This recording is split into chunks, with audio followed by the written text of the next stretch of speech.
Good morning, I'm Mike. Today I'm gonna be smoking a pork shoulder, also called a Boston butt, and I'm gonna be showing you how to do it without a smoker. I'm gonna go low and slow for 10-12 hours, but I'm gonna just do it on my Weber grill using the snake method. So follow along, I'll show you how.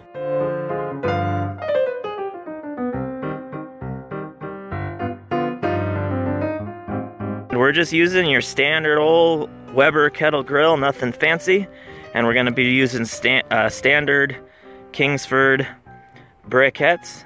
So the idea with the snake method is to just make a snake of briquettes, like a stack of dominoes, except all touching one another, all the way around the circumference of the bottom of your Weber, leaving a gap at one end so it doesn't touch.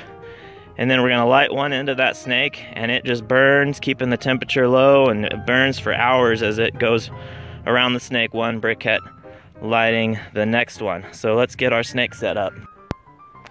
So dump you out part of a bag of briquettes and start arranging. Just go all the way out to the edge of your kettle and stack these guys up like dominoes, lining up against each other. We're gonna do this, 7/8 of the way around,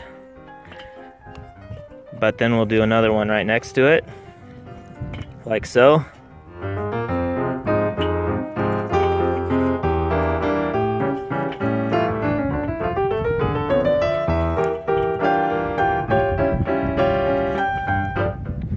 And we're even gonna go up a layer. So I like to do about 5 briquettes. So in other words, I have these 4 rows stacked up, and then one more row down the middle.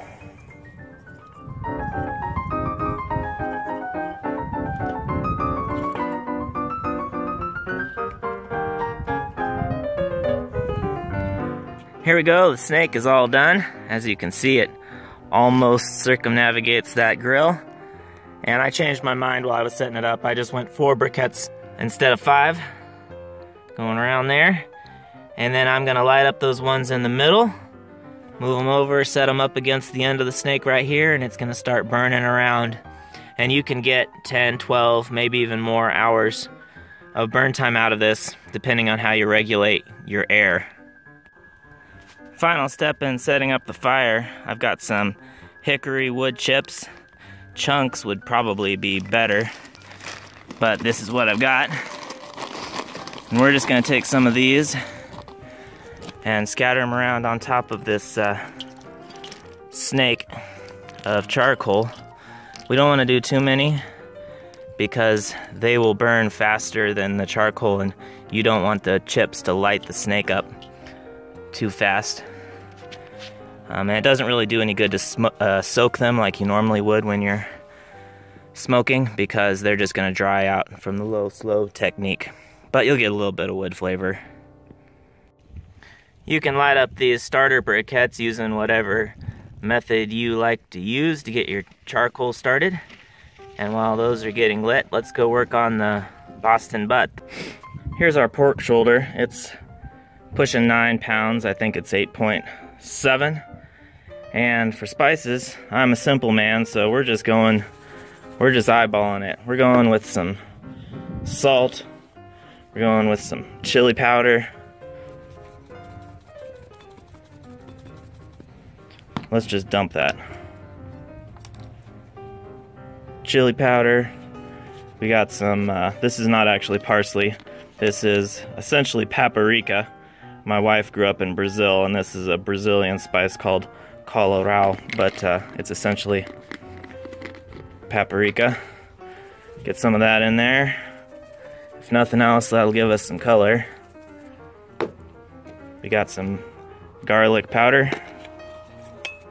Plenty of that. And we want some black pepper.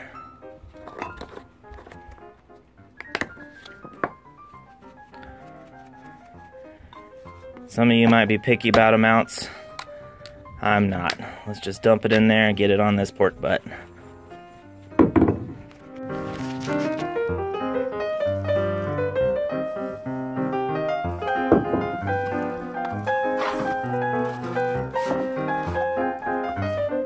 Preferably,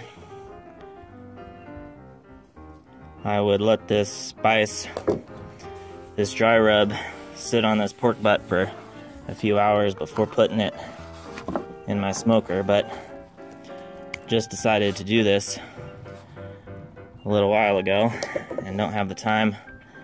And you know what? The flavors will have plenty of time to get to know each other sitting there all day on the smoker. Let's just dump this on here, rub it on real good, get it on all the surfaces. And you're probably noticing this is hard to do with one hand, so I'll be right back.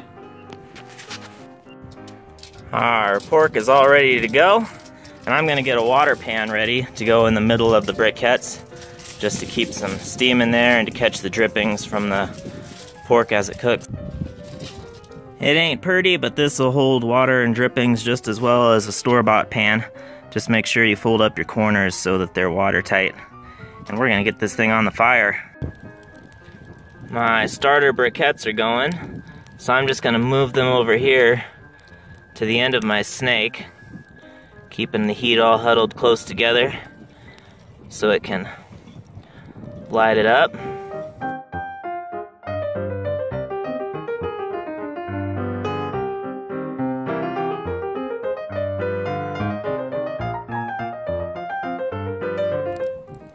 And there we go, that should get our snake going. As far as the vents go, the bottom vents down there, we want to close them down till there's just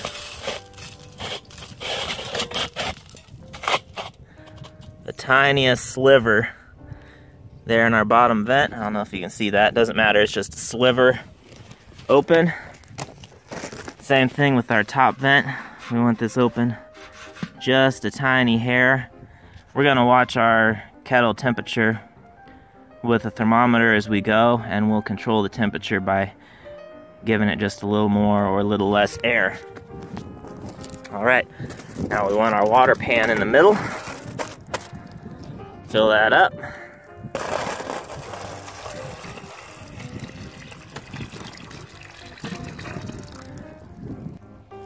And put on our grill. The butt's gonna sit right here. We should be good to go. We're gonna go ahead and put this pork shoulder, aka Boston butt, on the fire. And you can't really tell with the spices, but this side has a fat cap on it. We're gonna put the fat cap down. You may think you'd want it up so that the fat would run down over your meat, but I'd rather have it down to protect from the heat coming from below, so we have more just ambient heat cooking the pork. And trust me, there's plenty of fat, and with this slow technique, it's gonna be totally tender and juicy. The final thing before we put the lid on this and let it go for the day is setting up our thermometers. I've got a dual probe thermometer, and I would really recommend 2 probes. The idea is we want to have one keeping track of the temperature inside of our barbecue, inside the grill, and we want our other probe inside the meat. So I've got my kettle thermometer set up over here. It's right near where the fire is right now, so I'm gonna get a temperature spike. But the idea is later on in the day, after a few hours, I want the fire to be over here and my temperature to be further away from it, so I'm kind of just getting an average temperature of what the air is under the lid. And then we're gonna stick our other probe right here in the meat, call it good. All right, our lid is on. The vents on the lid are opposite of where the fire is right now at the beginning of our snake, just so the smoke can wash up over the meat better and we can keep the temp as high as we can. Our thermometers are ticking away. Our target is to have the kettle temperature at 250, and we're gonna shoot for a meat temperature of 200 or 205. And I want this to go for probably 10 hours. And it's nighttime. We've been going for over 12 hours, and I'm up to 192 degrees on my pork, and I'm gonna go ahead and pull it.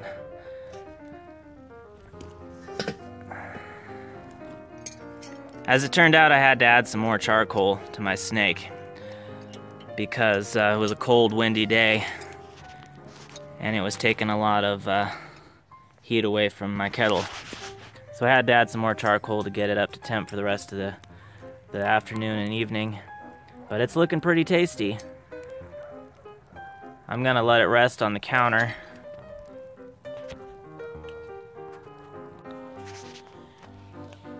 It's looking pretty good.